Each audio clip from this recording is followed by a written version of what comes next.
Toda promesa debe ser cumplida. Y personalmente en los otros videos que he estado compartiendo con ustedes, mi amable audiencia, prometí hablar acerca de Colosenses, que era uno de los argumentos que tienen los antinomianos o personas de que no creen en la ley y piensan de que está anulada. Y que vamos hoy día a ver su de la manera más clara e imparcial hacia dónde tiende realmente ese tipo de teología, ¿no? Ese evangelio. Y vamos a ir al título. El título es bien sugerente. Dice, justificados diariamente, pero perdidos finalmente.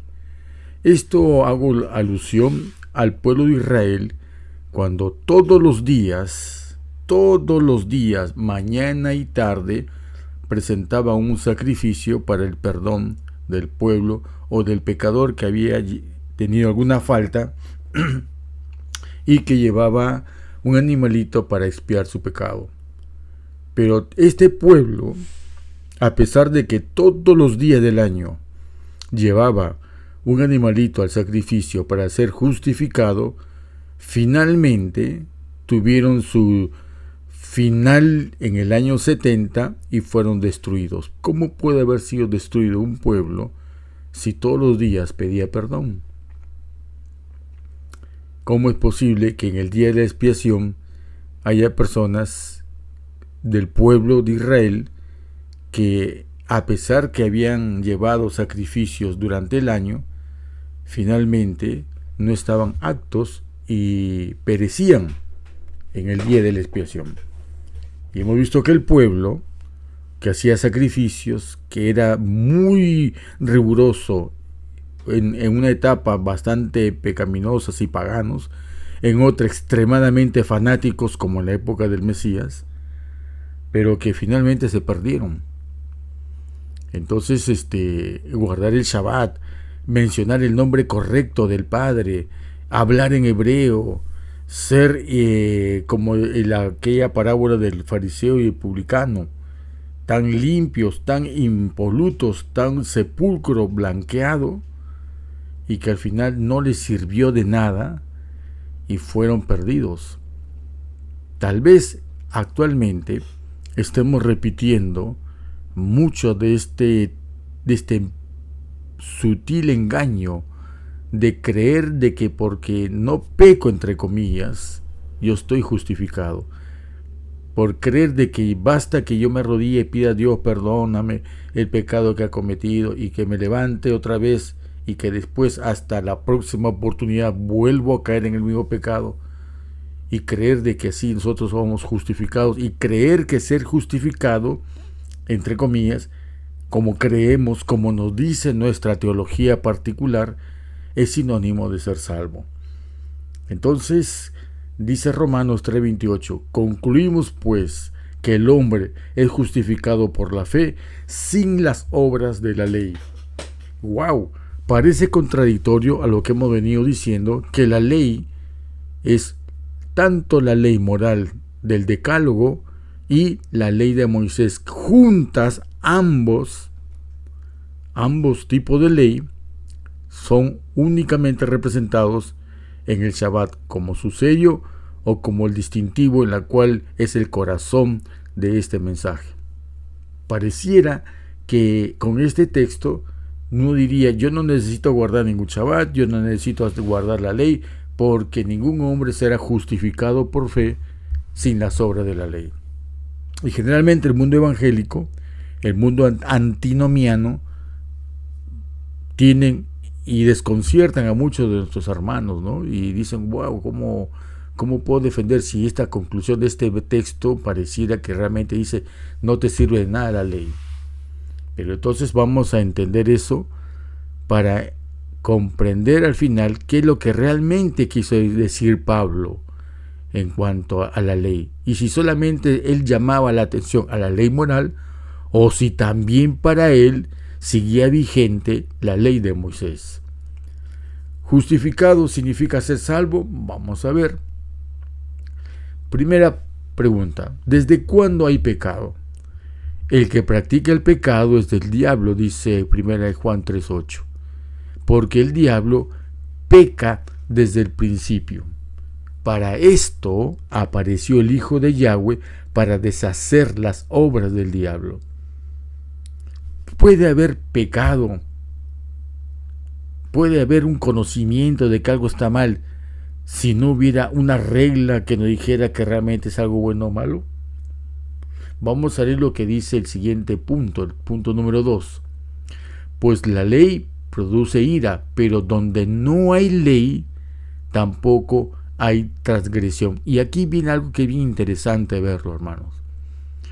No mientras que ustedes escuchen a un evangélico, a algún protestante, católico que hable de que somos pecadores, y creo que nadie puede negar esa realidad, cada vez que nosotros mencionamos la palabra pecado, obligatoriamente estamos reconociendo que hay una ley que nos dice qué cosa es pecado.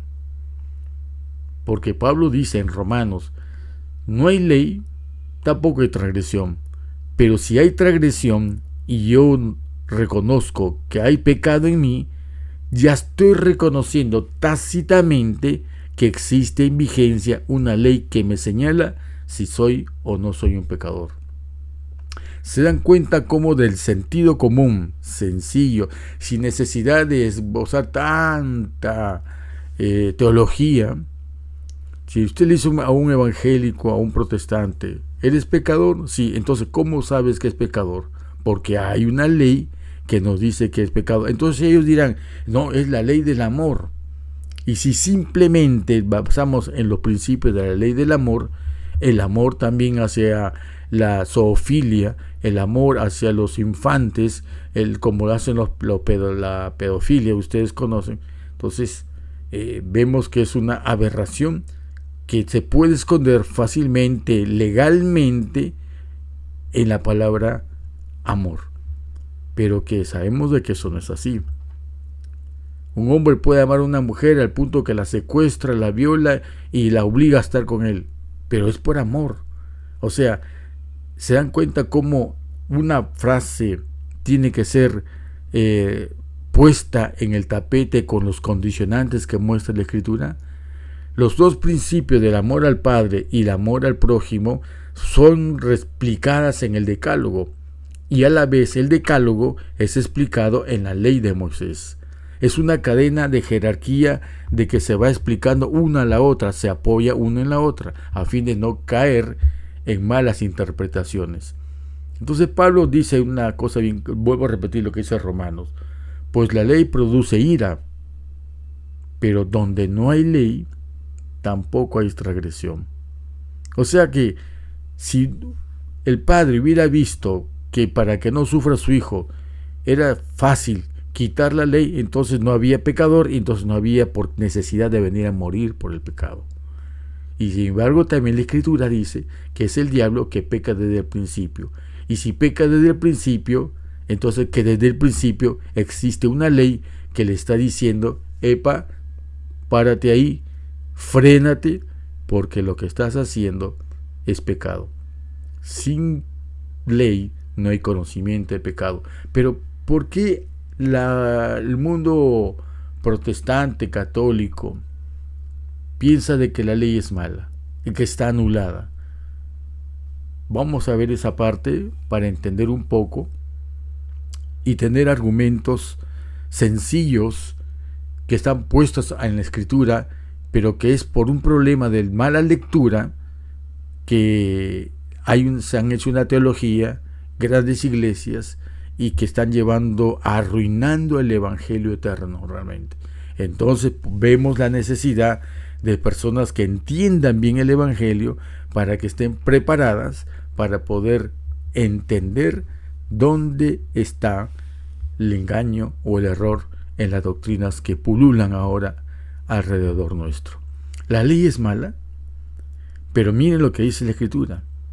Mientras que uno dice que la ley está caduca, que está clavada en la cruz, miren lo que va diciendo Pablo. En Santiago 2:12 dice, así hablad y así haced, como los que habéis de ser juzgados por la ley de la libertad. La ley de la libertad es una frase que tiene que hacernos pensar. Lo que concluimos de que todos los mandamientos no son obligaciones. Todos los mandamientos son promesas que indicen al pecador que nos puede capacitar para obedecer aquella norma moral tan alta que ahora nos parece imposible llegar. Esa es la manera como nosotros debemos entender los mandamientos. No son normas que nos aprisionen. Nos sentimos aprisionados cuando por nuestra propia naturaleza y fuerza queremos obedecerla. Y no es imposible para el hombre ordinario y común obedecer la ley. Sin embargo, la Biblia propone a todos sus mandamientos como una ley de libertad. Tanto la ley moral del Decálogo, tanto la ley de Moisés. Es una libertad, porque como vuelvo a decir, todos los mandamientos son promesas en la cual el Padre está diciendo que el hombre puede llegar con su ayuda a cumplirlas. Así de que la ley nos muestra a nosotros simplemente, ¿soy un hombre libre o soy un hombre esclavo? Y aquí viene la palabra que tenemos que ver, lo que hemos visto, la justificación. La justificación. Hay gente que ahora está proclamando un evangelio en el cual se dice, la ley está ahí, pero no podemos obedecerla. Pero la Escritura habla que es una ley de libertad. Todo aquel que diga, enseñe, sea por ejemplo o por palabra, que la ley es imposible de guardar, es porque ellos la consideran una ley que no es de libertad, que no son promesas para que el hombre sea capacitado con la ayuda del Padre a obedecer esa ley. Por lo tanto, ellos ya se han rendido y han aceptado lo contrario, la sugerencia de Satanás. Es imposible vivir sin pecar. Pero alguno al caso no tiene alguna falla. Una cosa es un error, una cosa es una debilidad y otra cosa ya es un pecado consciente y que simplemente ya no lucho contra él, porque luchar un hombre con el pecado es imposible vencerlo. La mecánica para vencer el pecado es sencilla y aquí lo vamos a ver, y no se logra de la noche a la mañana. Así como la Escritura dice que poco a poco va en aumento la luz hasta que el día es perfecto, también la madurez del cristiano va poco a poco hasta ser perfecto. Aunque si Enoc demoró 300 años para estar idóneo y ser trasladado al cielo sin necesidad que tenga la muerte del Mesías, a nosotros solamente nos faltaría tiempo si hacemos lo que debemos hacer. Y la Biblia misma dice que todo lo que nos falte, el Padre lo suplirá. Así que no pienses en ser perfecto conforme al concepto romano, que quiere decir que no falla, que es inerrante, que es infalible. El hombre tiende cada día a tener una victoria sobre el pecado. Tal vez no lo logremos del todo y tal vez te vayas al descanso, pero sabe el Eterno que si tú tuvieras la oportunidad de vivir como Enoc 300 años, es muy probable que logres lo que Él busca en cada uno de nosotros. Así de que nadie se preocupe ni esté afanado ni de probarle a nadie, decirle cuando te pones que tú no pecas. Esa forma tan vulgar y mediocre de expresarse cuando alguien está en aumento cada día, en victoria y victoria. Porque es cuestión de tiempo, cuando uno tiene el método correcto, con la persona correcta, con la ayuda correcta, podemos llegar a tener esa plenitud de la cual tuvo Enoc y fue trasladado al cielo. Así que la ley no es mala, la ley simplemente muestra la promesa divina de llegar a ese nivel, pero que necesitamos con humildad reconocer que solos no podemos. Entonces viene el argumento contra la ley, ¿no? Entendido Colosenses. Y aquí lo que ellos más se preocupan es la palabra sombra. Y vamos a leerlo. Ojo, pestaña y ceja. Presten atención. Sigan la secuencia de lo que estamos leyendo. Porque estamos leyendo la escritura. No estamos oyendo o viendo un comentario de cualquiera. Estamos leyendo la escritura. Y en Colosenses 2:11 empezamos a leer. Dice, en él, ¿no dice? En él también fuiste circuncidados con circuncisión. ¿Cómo? ¿No estaba anulada la ley de Moisés? Sí, está anulada la ley de Moisés, o es la ley ceremonial. Porque Pablo habla que, cesó la ley ceremonial, pero sus enseñanzas, sus principios siguen vigentes. Acá habla a los colosenses eran paganos.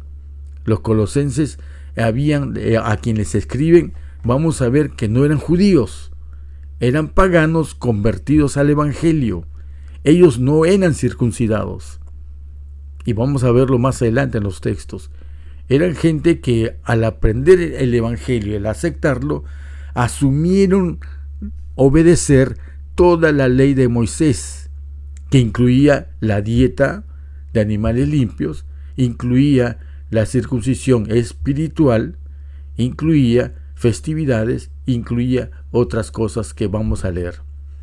Así que los colosenses eran un pueblo de paganos convertidos, y con todo hombre convertido necesariamente tenía que adoptar la obediencia también, no solamente al decálogo, sino a la ley de Moisés. Cuando acá le menciona, fuiste circuncidado con circuncisión no hecha a mano, al echar de vosotros el cuerpo pecaminoso carnal en la circuncisión de ¿quién? De Cristo, del Mesías, de Yahshua.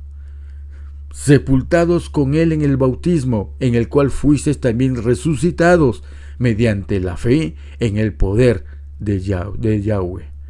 Mediante la fe en el poder de Yahweh.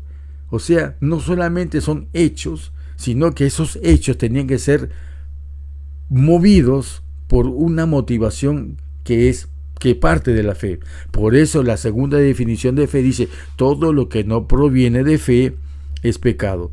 Yo puedo bautizarme sin fe, eso se convierte en pecado. Yo puedo ir a la iglesia y participar de la renovación del pacto, conocida como la Cena del Señor, sin fe, estoy cometiendo pecado. Porque como dice la misma Escritura, toda cosa que no proviene de la fe es pecado. Versículo 13. Y a vosotros, estando muertos en pecados. Escuchen bien lo que dice. Vamos a ver si eran paganos o eran judíos a quienes está escribiendo Pablo.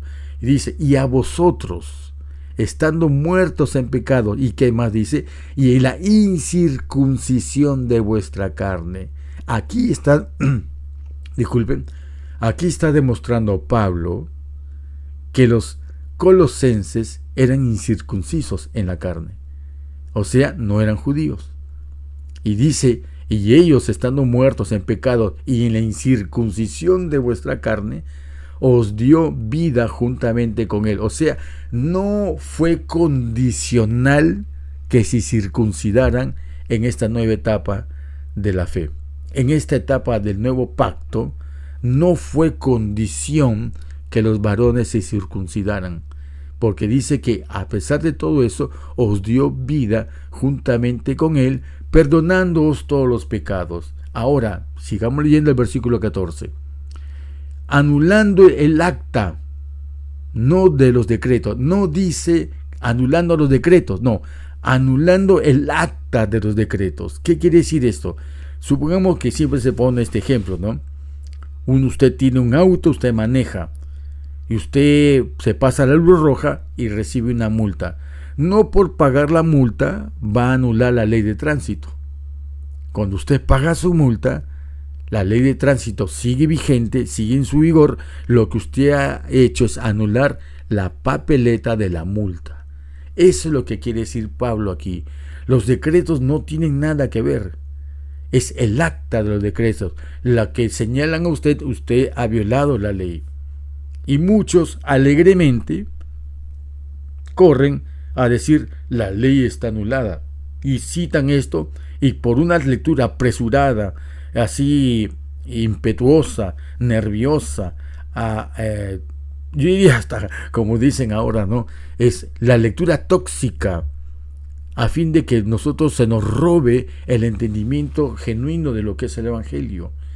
No se anularon los decretos, es el acta, la multa, no la ley de tránsito. La multa es la que se ha anulado, porque se pagó, que había contra nosotros y que nos era contraria, quitándola el Mesías de en medio y clavándola en la cruz. El acta, no los decretos. Versículo 15. Y despojando a los principados y a las potestades, los exhibió públicamente, triunfando sobre ellos en la cruz. ¿A quién les demostró que ya había quitado el acta? A aquellos que reclaman la vida y la obediencia y lealtad del pecador. ¿Hacia quién? Hacia el príncipe de este mundo. Por eso dice, los exhibió públicamente, no solamente a los hombres, no solamente a los cielos, sino también al mismo Satanás y sus huestes, de que él triunfó en la cruz. Y aquí viene lo interesante. Por tanto, dice él, nadie os juzgue. ¿A quién está? Recordemos, ¿a quiénes está escribiendo? A los colosenses. ¿Los colosenses eran judíos? No eran judíos, eran paganos convertidos diríamos, a la fe del Mesías. Ok, a ellos que habían nacido en el paganismo, en sus fiestas paganas, comiendo sus animales inmundos, en sus fiestas que eran orgías, bebiendo alcohol, a ellos les dice: nadie os juzgue en comida o en bebida o en cuanto a días de fiesta, refiriéndose a los Shabbat anuales, a las lunas nuevas, refiriéndose al novilunio, o a los días de reposo, refiriéndose a los Shabbat semanales. ¿Qué cosa quiere decir esto? Que ellos, los colosenses, los paganos, empezaron a tener dentro de su comunidad una distinción en comer, beber y ya no celebrar los días de sus dioses paganos, sino que los nuevos días que ellos celebraban después de la muerte del Mesías eran los Shabbat anuales, los novilunio y los Shabbat semanales. Hasta aquí pregunto, si hubiera estado realmente caduca ya la ley de Moisés, ¿por qué tendría Pablo que decirle a estos paganos convertidos que nadie tiene que permitirse ellos cuestionar por la nueva comida de animales limpios, o la bebida sin alcohol, o guardar los Shabbat anuales, como ahora estamos celebrando lo que es los panes sin levadura, o los novilunio, o los días de Shabbat semanal? Ya dice, nadie te juzgue por eso. Pero aquí viene el siguiente versículo que a muchos les cuesta aceptar: la evidencia natural y sencilla de la Escritura. Todo lo cual es sombra de lo que ha de venir, pero el cuerpo de Cristo. Entonces nuestros hermanos antinomianos, evangélicos y protestantes como católicos, dicen: la palabra sombra es algo oscuro y negativo, dicen, y es algo malo la sombra. Pero se han puesto a explicar ellos con la Escritura qué quiere decir sombra. Y muchos de nuestros hermanos, que justamente para ellos es este video que estoy subiendo, pues la promesa que tenía que explicar este punto, para que no nos agarren como desprevenidos para decir: ustedes están volviendo a guardar las fiestas, ustedes están volviendo a guardar los novilunios, ¿que acaso van a volverse a circuncidar? ¿Acaso van a comenzar a apedrear a aquel que no obedezca en guardar el Shabbat? ¿Acaso van a hacer de que no carguen un poco de leña, no prendan fuego en un Shabbat? O sea, cosas así, porque en su mente no se dan el trabajo de pensar y sopesar lo que estamos leyendo. Y repito, Pablo está hablando a expaganos convertidos de adultos y que aún no habían sido circuncidados, y sin embargo no les exige que lo hagan porque ya no era necesario. Y sin embargo, sí les dice a ellos, no se preocupen, no se dejen impresionar por los tóxicos comentarios de decir, oye, ¿tú qué haces tú guardan comiendo ya otro tipo de cosas? Ya no comes el cerdo, ya no comes el jabalí, ya no comes lagarto, ya no comes gallinazos. ¿Por qué? ¿Tanto te ha cambiado la religión que ahora solamente comes animales limpios? Que ya no bebes alcohol, sino bebes ahora en ciertas festividades, comes pan sin levadura y vino de uva sin fermentar. Que ahora estás guardando los Shabbat anuales en las festividades que habían según el santuario, o las lunas nuevas de novilunio, o los Shabbat semanales. Y Pablo le dice, nadie os juzgue. Nadie tiene derecho a ustedes cuestionarles esa nueva forma de entender la fe, pero que muchos dicen, eso es ley caduca, y lo peor aún, lo cual es sombra, dicen ellos, y lo dicen de una manera que ellos mismos se lo creen, se autosugestionan. Pero vamos a leer los textos que nos explican qué es sombra. Comentario: toda sombra es en realidad, desde el punto de vista del Evangelio, dos grandes cosas. Una de ellas es que toda sombra es un anticipo, y también que toda sombra es una promesa que se hacen entendibles por la fe. Explico. Anticipo, ¿por qué? Porque solo cuando algo o alguien es puesto entre la fuente de luz y nosotros, esta proyecta sombra que nos advierte o anticipa su forma, movimiento y etcétera, y etcétera, y etcétera. ¿Es cierto o no? Una sombra es un anticipo de algo que está entre una fuente de luz y nosotros. La fuente de luz, según la Escritura, es el Padre, en el simbolismo del sol. La luna, en el simbolismo metafórico de la naturaleza, es el Hijo. El Hijo refleja la luz del sol. Por eso Él se puso como metáfora para lo que es el calendario que se le dio a Israel, que proviene desde el Edén.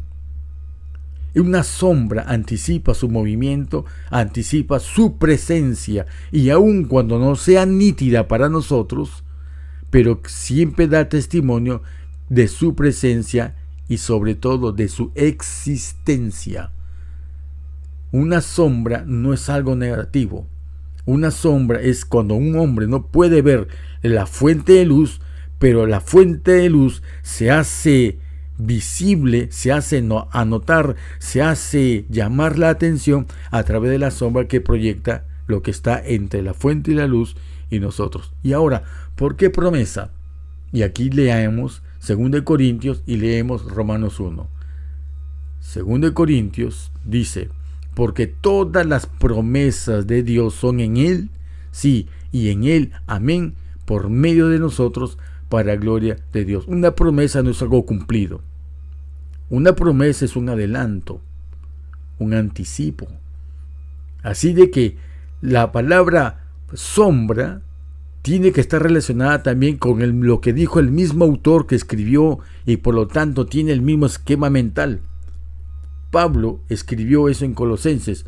Pablo escribe y da la idea de lo que una promesa es, y en más claro lo deja en Romanos, cuando dice, todo porque lo que de Dios se conoce, y aquí hago un paréntesis, ¿alguien ha visto la fuente de luz que es el rostro del Padre? No. ¿Y cómo sabemos que existe o cómo sabemos que Él se manifiesta? Sigo leyendo, porque lo que de Yahweh se conoce, le es manifiesto. Ok, ¿cómo se me manifiesta a mí, a mis sentidos, que el Padre realmente existe como el único Dios verdadero? Pues dice que todo lo que nosotros conocemos es porque Él se manifestó. Y acá miren lo que dice, porque las cosas invisibles de Él, ¿cómo se hacen visibles?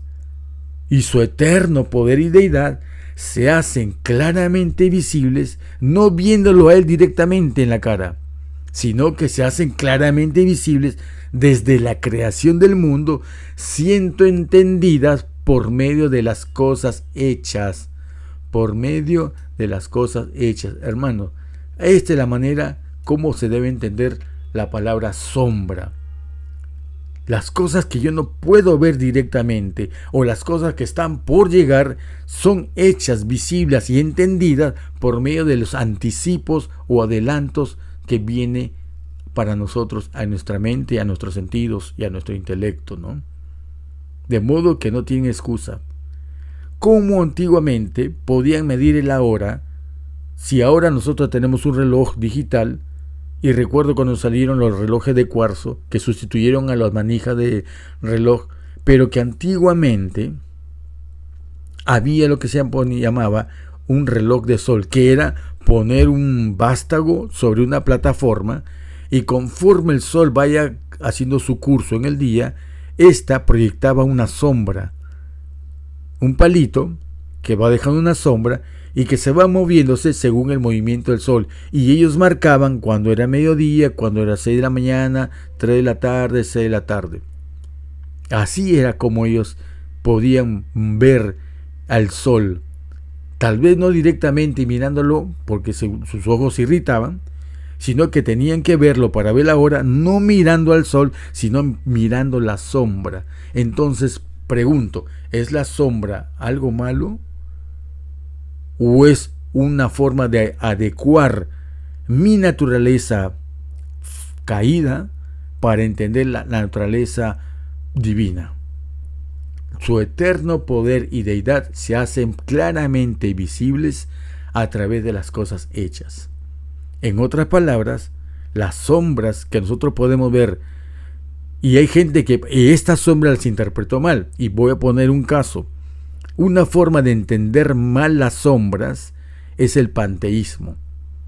Porque al ver la magnificencia y el poder que existe en la naturaleza, muchos creen que es la naturaleza en sí misma la que tiene de esa divinidad y ese gran poder y majestuosidad. Pero nosotros que conocemos el Evangelio, sabemos que el Padre se hace manifiesto a nosotros a través de las cosas hechas, como una sombra que se extiende para ver el transcurrir del sol espiritual a través de las sombras y ver en qué momento Él se manifiesta para nosotros. ¿Se dan cuenta? Todas las cosas mencionadas en Colosenses 2, ¿cuáles son las cosas mencionadas en Colosenses 2? Colosenses 2 nos dice que nadie os juzgue en comida o en bebida, o sea, la comida, la bebida, los días de Shabbat anuales, los días de novilunio y los días de Shabbat semanal. Esto, como dice acá, todas las cosas mencionadas en Colosenses 2, como la comida o bebida, como día de fiesta, novilunios y Shabbat, todas ellas son de la ley de Moisés o están en el Decálogo.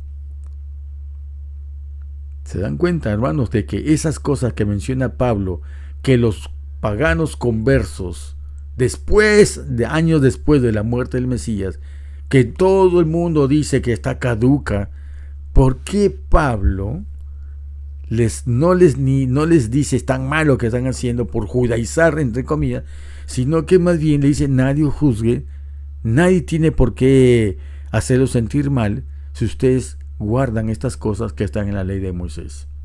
Entonces, aquí voy a marcar acá, entonces es apropiado citar lo que dijo el Mesías en Juan 5, del 45 al 47. ¿Y qué dijo? Vamos a leer qué dice. No penséis que yo voy a acusaros delante del Padre. Hay quien os acusa, Moisés, en quien tenéis vuestra esperanza. Pregunto, todas las iglesias tienen su Biblia y leen su Biblia, y cuando quieren sacar diezmo o quieren imponer algo, tienen que recurrir a veces al Antiguo Testamento y a recurrir a la ley de Moisés. Pregunto entonces, teniendo a Moisés, ¿por qué ellos dicen después que eso está anulado? Por eso le dice, eso que ustedes tienen como Biblia, les acusa a ustedes de no tener fe a lo que estamos leyendo.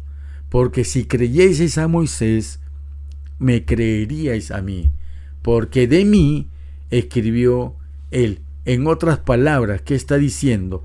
Que los símbolos de la comida o bebida, de los Shabbat anuales, del novilunio y del Shabbat semanal, son las sombras que hablan de él. Hablan de él, pero sombras no por como que algo está malo, sino como que es una promesa que para hacerse visible y entendible para las generaciones que están viniendo. ¿Entienden? Vamos a seguir leyendo acá. Pero si no creéis esos escritos, ¿cómo creeréis a mis palabras? Y aquí viene otro punto que nosotros tenemos que entender cuando leamos estas cosas, hermanos. Forma y esencia. Yo recuerdo que de niño me gustaba mucho comer unas galletitas que venían en forma de animalitos, de caballitos, de vaquita, de tortuguita y de muchas cosas más. Me encantaba. Y cuando ya fui adulto, o mejor dicho, ya cuando tuve juicio, me di cuenta de que tener la forma no necesariamente quiere decir que sea real. ¿De acuerdo? Creo que aquí estamos de acuerdo todos. La forma no dictamina la esencia. Para que algo sea real, tiene que tener la forma y la esencia. Hoy tenemos un ejemplo chocante, grotesco, pero sin embargo nos va a servir. Los transgénero, los que se hacen la operación, tienen la forma a través de la cirugía del género que ellos quieren ser. Sin embargo, si les hacen un análisis clínico de ADN, el ADN les dice, oye, tú tienes la forma, pero tu esencia te desdice quién eres o quién pretendes ser. Porque lo natural tiene que ir juntos en armonía, tanto la forma como la esencia. Así de que si yo tengo una galleta de animalito, de caballo, no quiere decir que aunque lo llame caballo y tenga la forma de caballo, que tenga las 4 patas de caballo, tenga las orejas de caballo, no quiere decir que sea un caballo. ¿De acuerdo? Sentido común. La escritura es puro sentido común, porque Padre habla a través de la inteligencia con los textos que propone como los elementos de juicio que hay que reflexionar. Por eso la escritura es para pensarla, para reflexionarla, para aceptar sus premisas y tener coherencia y sensatez en lo que decidimos. Sin embargo, hay corrientes apresuradas, no diría necesariamente malintencionadas, en el cuerpo de los mal llamados laicos, sino tal vez en sus teólogos. Porque ellos sí estarían preparados para reconocer que ellos están mezclando y divorciando la forma de la esencia. Leamos Romanos. ¿Qué dice aquí el libro de Romanos? Romanos dice, pero gracias a Yahweh, que aunque erais esclavos del pecado, habéis obedecido de corazón a aquella forma de doctrina. Miren lo que dice acá. Habéis obedecido de corazón a aquella forma de doctrina a la cual fuisteis entregados. Aquí viene lo interesante, lo que ustedes siempre he comentado. Conforme es nuestra teología, va a ser nuestras creencias, obviamente, pero esas creencias, por muy sinceras que sean, si están falsas, si son alteradas, si son añadidas, van a tener un resultado fatal en el creyente. Una de esas doctrinas que vamos a ver ahora una vez más, que está totalmente llevando a la destrucción espiritual de la gente en millones y millones, gracias a los teólogos de las iglesias nominales, es la doctrina del Dios filosófico llamado Trinidad. Y vamos a ver por qué, vamos a verlo. Y dice, aquella forma de doctrina que hay una verdadera a la cual fuiste entregado, y aquí viene lo principal, querido hermano, ustedes tienen que tener esto bien claro. Una doctrina correcta nos lleva a ser libertados del pecado. Una doctrina falsa te tolera y consiente el pecado. Así de sencillo podemos resolver el tema de lo que es el Evangelio. Las buenas nuevas es que el Padre con el Hijo pueden libertarnos del pecado. Por eso Pablo habla de la ley de la libertad, porque esa ley, cuando nos compara y nos mira a nosotros, nos dice, ¿somos libres o somos esclavos? Somos libres cuando le entendemos que cada mandamiento es una promesa para ser libre del pecado, y que yo puedo reclamar esa promesa de ser libre del pecado. Pero si yo leo el mandamiento como algo que yo tengo que hacer, y obviamente no tenemos ni las ganas, ni las fuerzas, ni la voluntad, ni la tenacidad para continuar en obediencia, vamos a buscar tarde que temprano salir nuestra doctrina equivocada de decir realmente no podemos luchar con el pecado. Claro que no pueden, ni aun cuando clamen al falso Dios filosófico dentro de esa Trinidad llamada Espíritu Santo.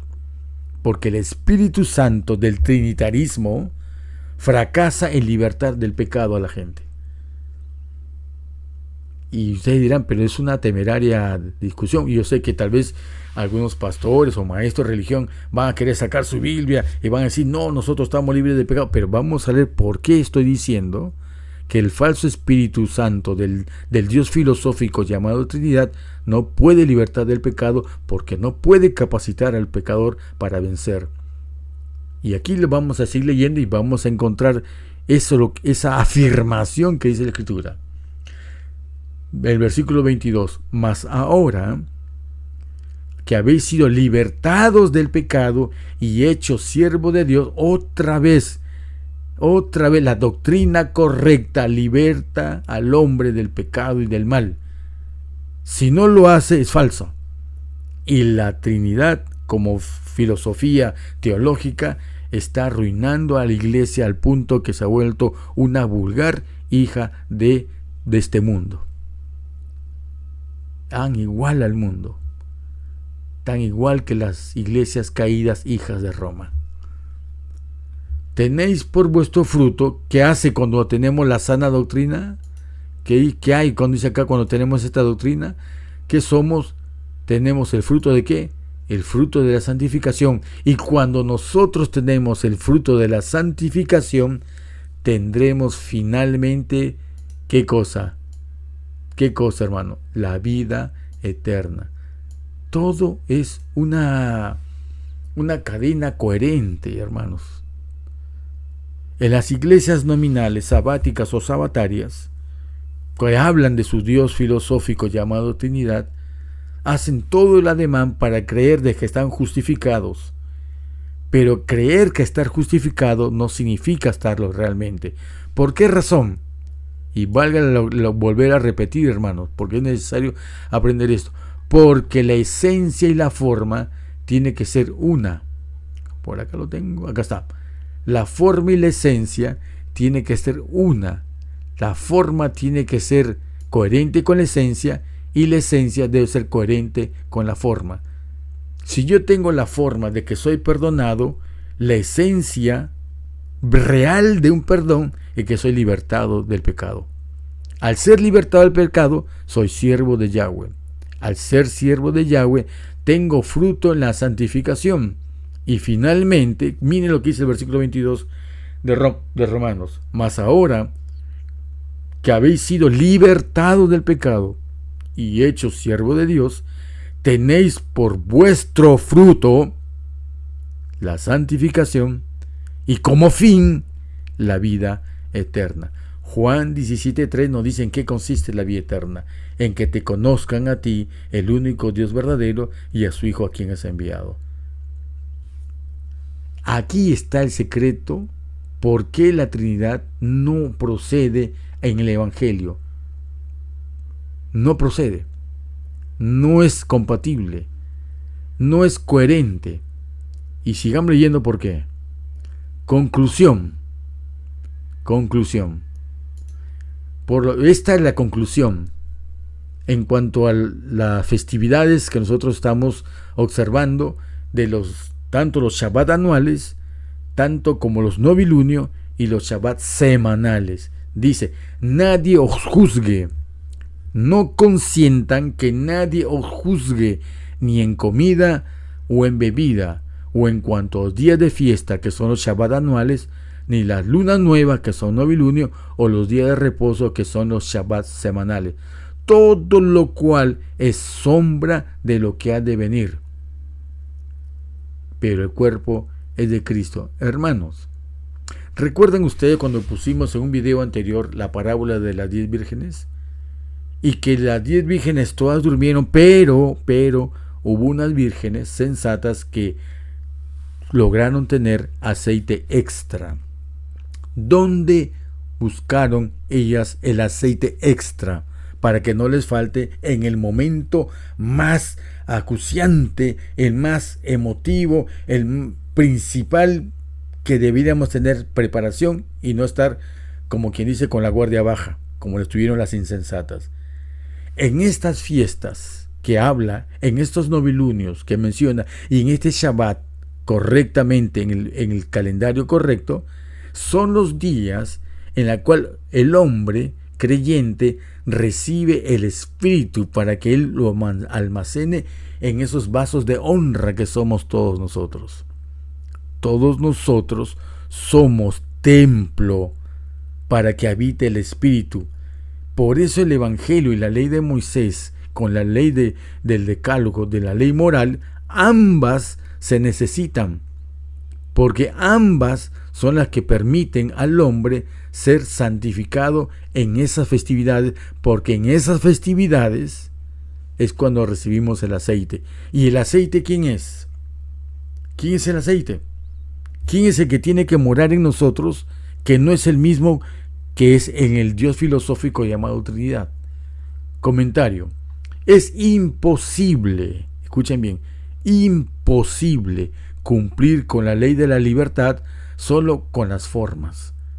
Me siento en un templo, soy como el fariseo que dice, Señor, yo no soy adúltero, no robo, doy mis diezmos, pero no soy como este vil pecador que está acá llorándote porque ha pecado, tiene sentimiento de culpa. Yo no tengo sentimiento de culpa porque simplemente no he violentado tu ley.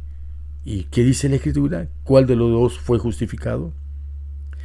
Solo con las formas no basta. Cuando carecemos de ¿qué cosa? Debemos ser santificados. Y es decir, ¿qué cosa? Ser llenos del Espíritu del Hijo. ¿Perdón? Eso lo está diciendo tú, me dirán muchos. No, deben ser llenos del Espíritu Santo, que es la tercera persona más poderosa de la Trinidad. La más contundente. Ni siquiera el Padre y el Hijo juntos pueden contra el gran poder santificador de la tercera persona de la Trinidad. Pero sin embargo, vamos a leer lo que dice la Escritura. Gálatas 4 dice, pero cuando vino el cumplimiento del tiempo, Yahweh envió a su Hijo, nacido de mujer, nacido bajo la ley. ¿Por qué él nació bajo la ley? Porque tuvo que hacerse pecado. Y todo pecador, todos nosotros que estamos bajo la ley, con su espíritu, salimos de la condición de estar bajo la ley. Y muchos dicen, ya, estoy sobre la ley. Ese es el razonamiento tonto que tienen los antinomianos, que creen de que salir de bajo la ley significa estar sobre la ley. Es decir, pueden hacer lo que ellos sientan que es bueno, como Satanás se siente libre solamente porque se siente que es inteligente y capaz, moralmente superior, y cree que le basta su propia conciencia para él dirigir su vida. Pero eso es lo que ustedes y yo tenemos que entender en este momento. Cuando viene el Mesías y nos saca de la condición de estar bajo la ley, no quiere decir que nos va a poner sobre la ley. Lo que quiere decir de que al salir de estar bajo la ley, estamos en la condición de estar en la ley. Hay tres condiciones: bajo la ley, sobre la ley y en la ley. ¿Qué significa estar bajo la ley? Significa estar bajo la sanción de que realmente mi vida no es una vida que puede decirse que está santificada por la presencia del Espíritu Santo verdadero. Sobre la ley es la presunción de los antinomianos, como de Satanás, de decir no necesito la ley. Y estar en la ley significa de que la ley y yo tenemos una armonía, que yo considero a la ley como mandamientos, como promesa para vivir gracias a la condición que vamos a leer ahora. ¿Qué es esa condición? Para que redimiese a los que estaban bajo la ley, a fin de que recibiésemos la adopción de hijos. Y por cuanto sois hijos, escuchen bien lo que vamos a leer en el versículo 6, Dios envió a nuestros corazones, ¿a quién? ¿A quién envió Yahweh a nuestros corazones? Al tercer personaje de la Trinidad. ¿A quién envía el Padre para que nosotros podamos salir de la situación de estar bajo la ley y ponernos en armonía con la ley? No de manera de forma, sino también a nivel de esencia. O sea, realmente nos puede dar la victoria sobre cualquier pecado que tengamos como condición lamentable en nuestra vida. Yahweh en Gálatas 4:6 nos dice: y por cuanto sois hijos de Yahweh, Él envió a nuestros corazones, ¿qué cosa? El espíritu de su Hijo, el cual clama, Abba, Padre. El espíritu de su Hijo, el cual clama, Abba, Padre. Y concluyo con el versículo 7. Así que cuando tenemos al espíritu de su Hijo en nosotros, ya no somos esclavos, sino hijo, sí, hijo, y también heredero de Dios por medio de Cristo. ¿Qué nos hace falta para cumplir justamente y responder a esta pregunta que hemos visto al comienzo del tema? Justificados diariamente, pero perdidos finalmente. Creer que yo tengo la forma de animalito, de tener orejas de caballo, patitas de caballo y tener un rabito de caballo. Si soy galleta, nunca seré un caballo de verdad. Y hablando en la metáfora y el ejemplo que he puesto, si yo puedo ir a la iglesia, me arrodillo, leo mi Biblia, salgo, pero tengo en mi naturaleza un Dios filosófico llamado Trinidad, y que ese espíritu creo que Él me va a ayudar a mí a vencer el pecado, pero que al final digo, oye, realmente este espíritu le falta pilas, le falta energía, así que para no hacerle mucho problema, aceptemos el pecado hasta que Cristo venga y nos transforme. Ese falso espíritu es el que consiente que no tengas victoria con el pecado, mientras que cuando hemos leído la Escritura, el verdadero espíritu de su Hijo, cuando está en nosotros, hace que no solamente la justificación sea real y genuina, sino que también es motivo de ser la salvación. Por eso dice: concluimos pues que el hombre es justificado por fe, sin las obras de la ley, porque las obras de la ley pueden ser falsificadas por la forma. Yo puedo dar limosna, yo puedo dar, inclusive, como dice Pablo en 1 Corintios 13, todas las cosas que yo puedo hacer para fingir que tengo amor y sin embargo no tener amor. Nadie será justificado por las obras que aparentan ser como si fueran buenas y genuinas, sino aquel hombre en cuya presencia habita la plenitud del Espíritu del Hijo.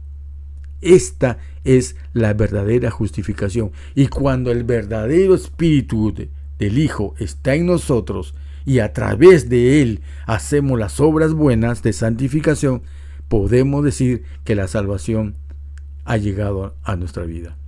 Así que, hermanos, las sombras que dice son simplemente el anticipo, la promesa. Nosotros tenemos ahora en el Espíritu del Hijo la promesa de que llegará a estar finalmente el Espíritu del Padre en nosotros. Cuando el Espíritu del Padre esté en nosotros, ese día somos sellados. Mientras tanto, el Espíritu del Hijo viene sobre nuestro templo, prepara el ambiente y lo purifica, le endereza, lo modifica, le cambia los propósitos y motivos para que una vez logrado con el Espíritu del Hijo, invite al Espíritu del Padre y ambos espíritus, del Padre y del Hijo, hagan campamento en el creyente. Y cuando lo logra, es cuando el hombre es sellado finalmente. Eso está por ocurrir. Así de que, ¿cómo vamos a despreciar las festividades de los anuales, novilunio y Shabbat semanales cuando son los momentos en los cuales recibimos el Espíritu de su Hijo? ¿Se dan cuenta cuán importante es la ley de Moisés junto con la ley moral del Decálogo?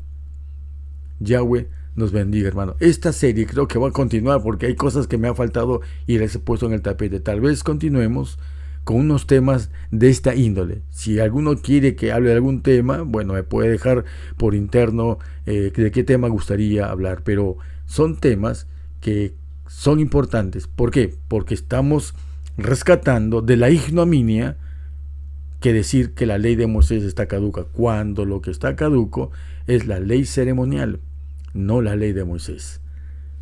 Yahweh nos bendiga, hermanos.